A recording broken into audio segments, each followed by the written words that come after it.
J'ai quitté mes chemins de traverse vendéens pour ma carrière et pour un univers urbanisé à l'extrême, celui de Paris et des agglomérations qui l'entourent.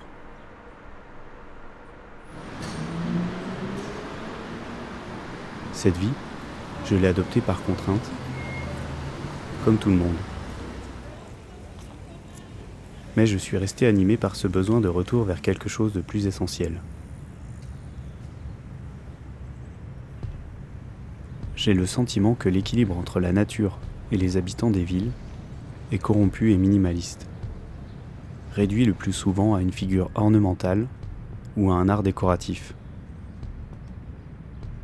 Un simulacre sans doute nécessaire au maintien de l'équilibre de nos esprits et de notre tranquillité.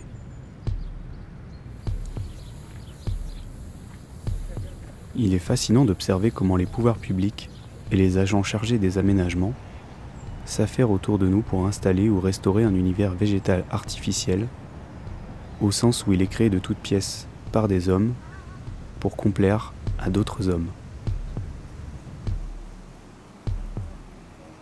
Il doit pourtant se trouver quelque chose de l'ordre de l'incontrôlé dans tout cela. Tout plan, même parfaitement conçu, comporte forcément des failles lors de son exécution, ne serait-ce qu'infimes.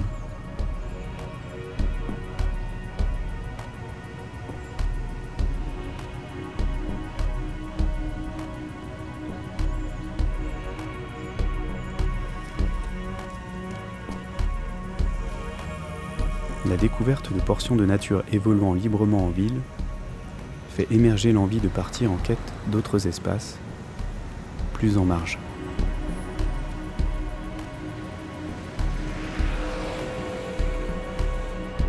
Des friches à observer et à explorer, des espaces où la nature aurait trouvé sa place, comme par erreur.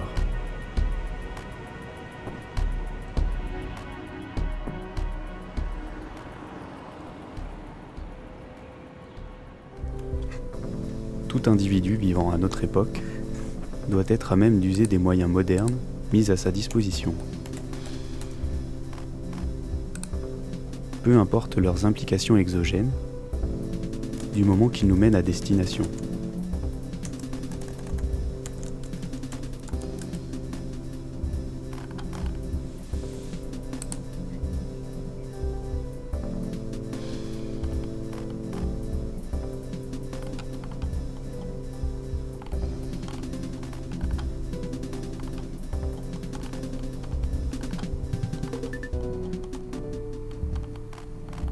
Un endroit semble sortir du lot, à seulement 20 km à l'est de Paris.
De façon surprenante, les premiers hôtes du Mont Guichet sont des animaux d'élevage. Contre nos attentes, une mainmise des hommes se fait sentir.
Aux premiers abords, la nature semble avoir repris ses droits au Mont Guichet.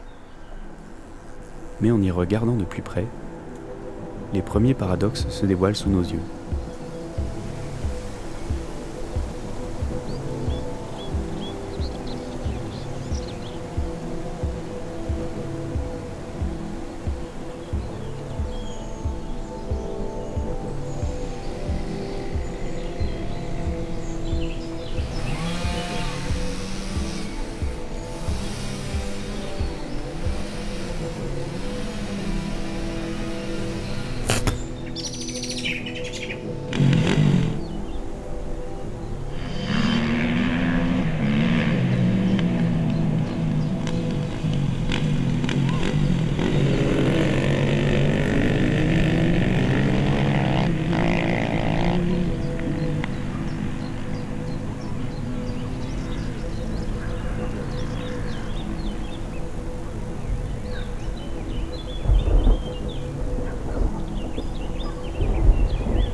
Chaque bout de terre traversé apporte son lot de découvertes.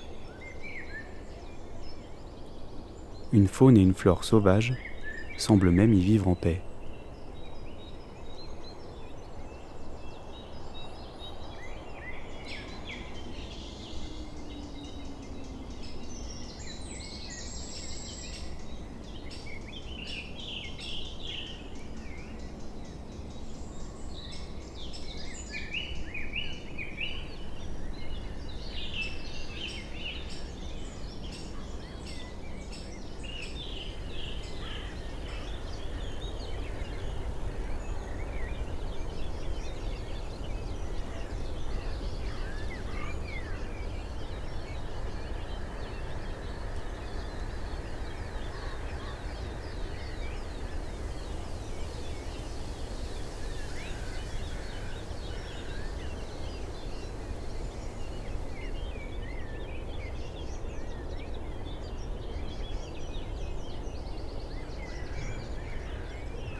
Là, il vient directement des Cévennes. C'est du bon bois. C'est un châtaignier des Cévennes qui était mort. Là, il te manquait un peu de. C'est bon, on mettra pas d'âme en métal. La présence de ruchers m'amène à faire la connaissance de Christophe Nedelec, apiculteur amateur, mais également naturaliste. J'assiste à la mise en place de sa nouvelle installation. T'as le complat là. Okay.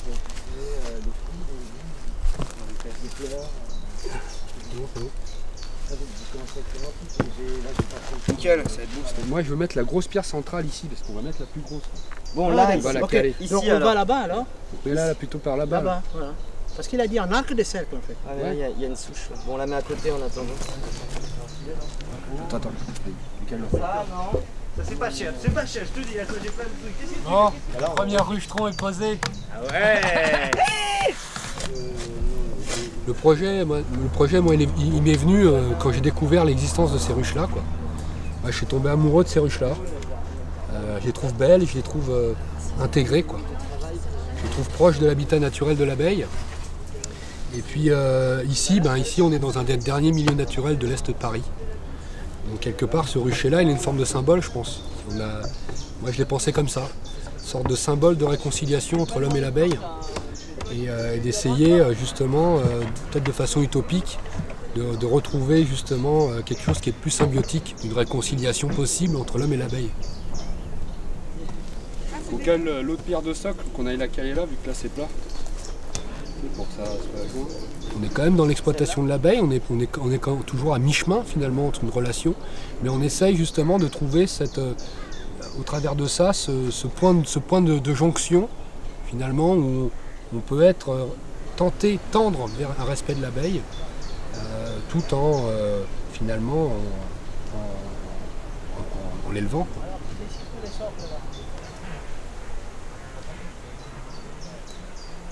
Encore un rapport d'assujettissement avec la nature. Difficile de savoir si l'introduction de ces abeilles contribue à l'équilibre de l'écosystème, surtout quand on perçoit la présence d'abeilles sauvages dans les environs.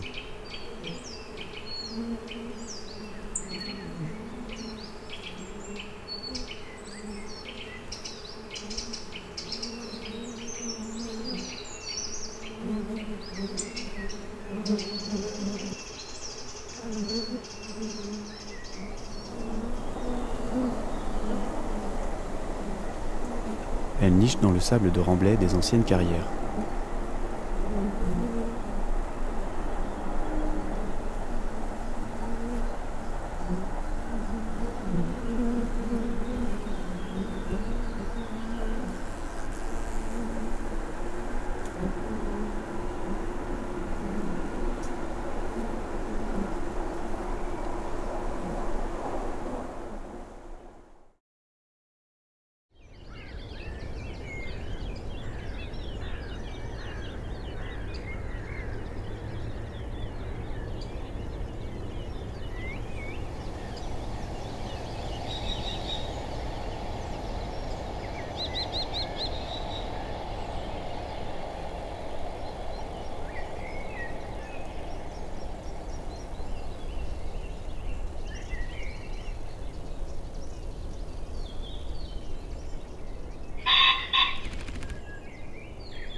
En poursuivant mon chemin, je fais la rencontre de Pierre Lecareux, gestionnaire du site.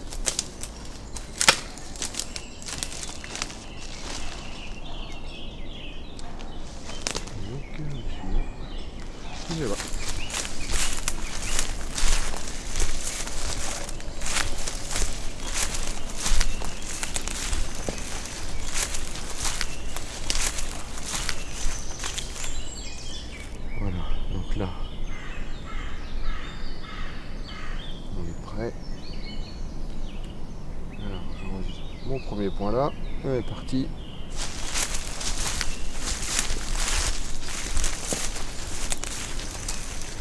On n'est pas bon.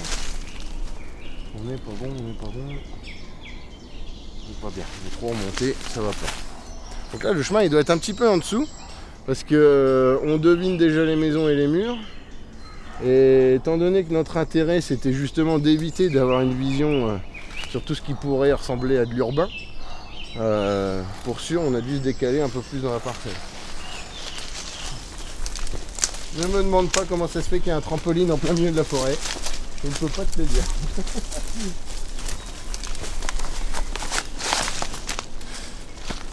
Voilà.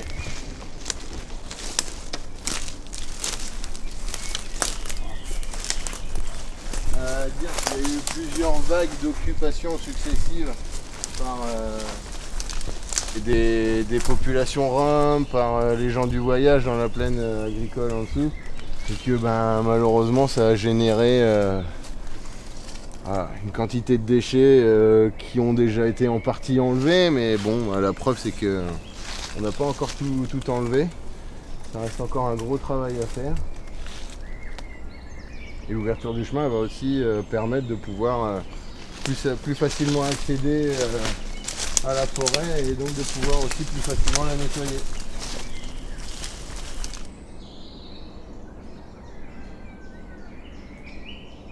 Et en fait, vu que c'est une forêt qui n'a, j'ai envie de dire, quasiment jamais été exploitée pour le bois, elle est redevenue beaucoup plus sauvage que les autres forêts domaniales par exemple, ou certaines autres forêts que gère l'Agence des espaces verts. Et donc la nature a repris ses droits et les arbres se sont mis en concurrence les uns avec les autres. Certains sont morts, sont tombés.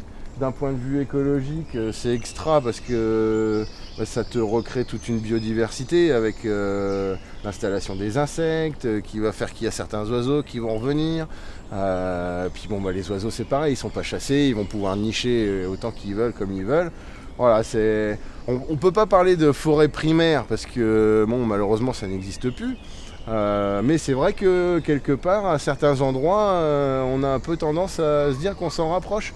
Parce que les arbres morts sont encroués dans les vivants, on voit bien qu'il y a certains endroits où les peuplements sont très très serrés, donc les arbres vont avoir tendance à monter fortement pour aller chercher de la lumière, et d'autres endroits où au contraire ça va être très éclairci, qui vont plutôt avoir tendance à s'étaler énormément plutôt qu'à monter.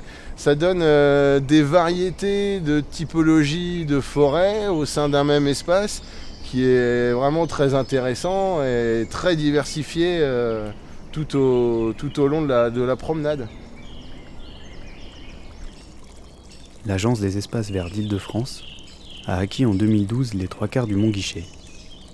Durant les prochaines années, leur enjeu principal sera de réaliser des aménagements pour faciliter l'accès au site aux promeneurs, tout en préservant la faune et la flore. Des coteaux boisés jusqu'aux parois de gypse, nous découvrons de nouveaux aspects de la diversité des lieux.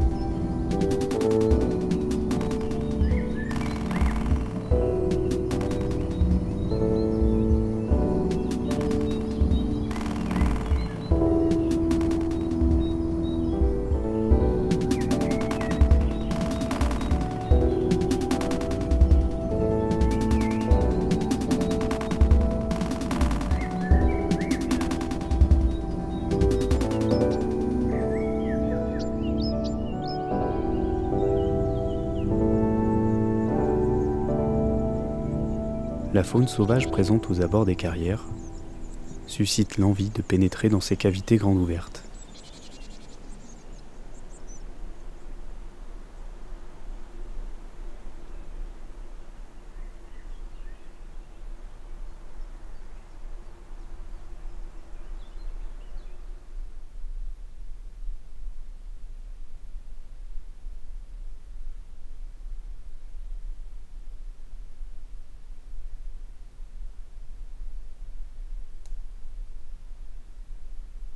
Je n'ai jamais eu l'âme d'un archéologue ou d'un géologue, mais comment ne pas s'émerveiller devant ces vestiges qui présentent des formes esthétiques surprenantes.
des prospecteurs, d'un autre genre, sondent ici la Terre pour établir la faisabilité d'un projet colossal.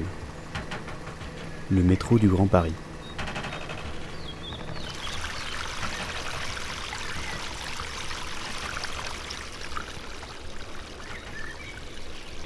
Se décide peut-être déjà, en notre présence, l'avenir du Mont Guichet.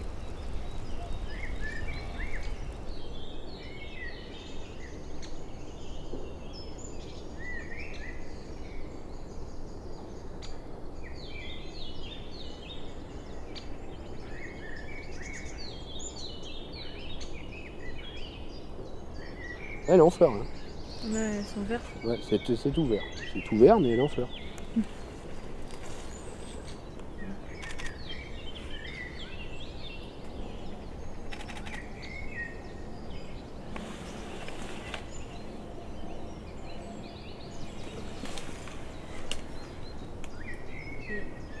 On voit moins les deux petits points. Alors, les ophrys ont tendance à attirer, à imiter les phéromones des insectes. Les attirer. C'est un insecte qui dit « Ah, une copine et tout là. Ah bah non, merde, c'est pas une copine. » Mais il a pollinisé. Quoi. C'est des gens qui disent que l'orchidée sauvage, c'est le summum de l'intelligence végétale. Quoi. C'est la symbiose totale. L'orchidée sauvage, c'est vraiment la pureté d'un milieu. Voilà. Cette orchidée-là, elle pousse sur les sols calcaires. Il y a un peu de lumière, mais il n'y a pas trop de concurrence, tu vois. Il n'y a même pas la concurrence. Et si toi, tu es vraiment dans un milieu, tu vas là, tu n'en trouveras pas. Tu vas plus loin là-bas, tu n'en trouveras pas. Pourtant, tu es à 10 mètres, tu ne les auras pas. Parce que le milieu, il a changé. Le sol a changé, les végétaux ont changé, la biochimie des sols a changé, et elle ne poussera pas dessus. Les orchidées sont toujours très exclusives comme ça, par rapport à leur milieu.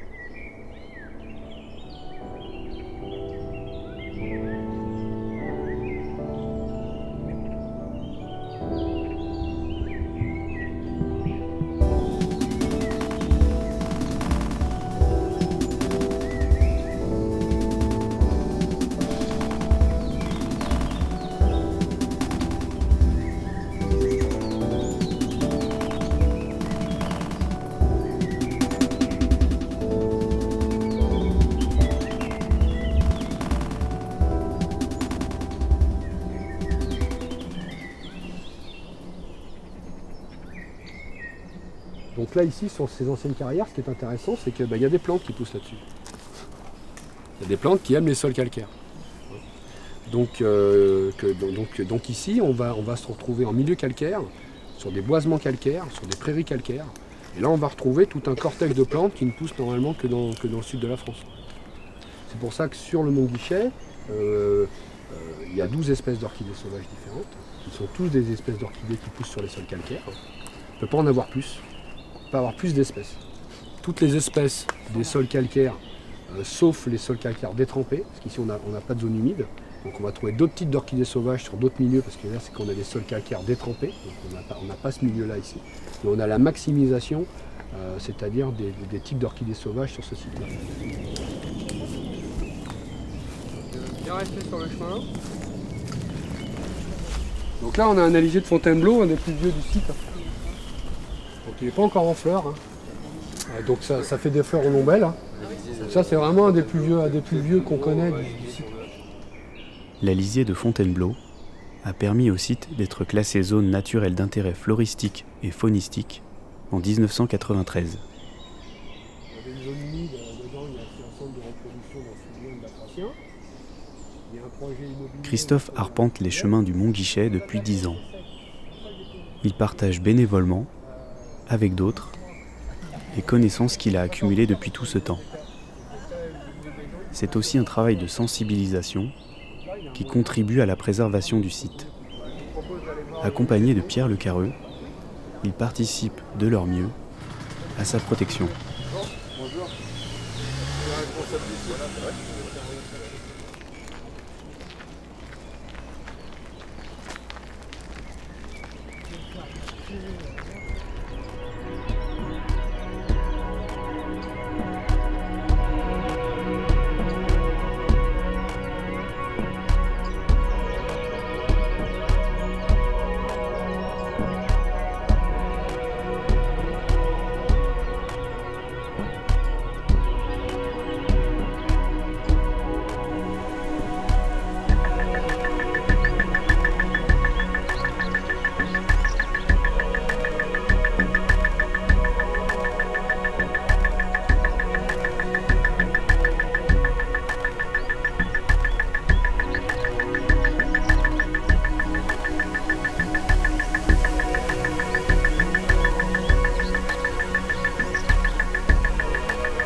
À la marge de la métropolisation de notre société, arrangée selon des systèmes contraignants, la friche est comme un furoncle, un microcosme d'une nature rebelle qui s'adapte à un milieu urbanisé.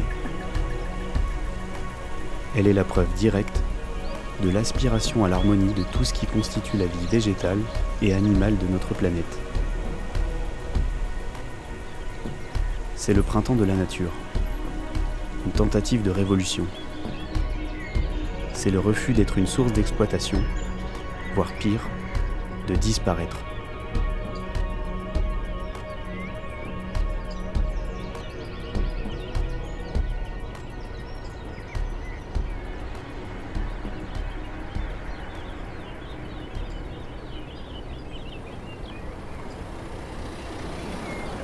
Tout en m'éloignant de ce lieu plein de contradictions, j'éprouve l'envie d'y revenir, d'y passer plus de temps pour l'explorer et mieux le comprendre.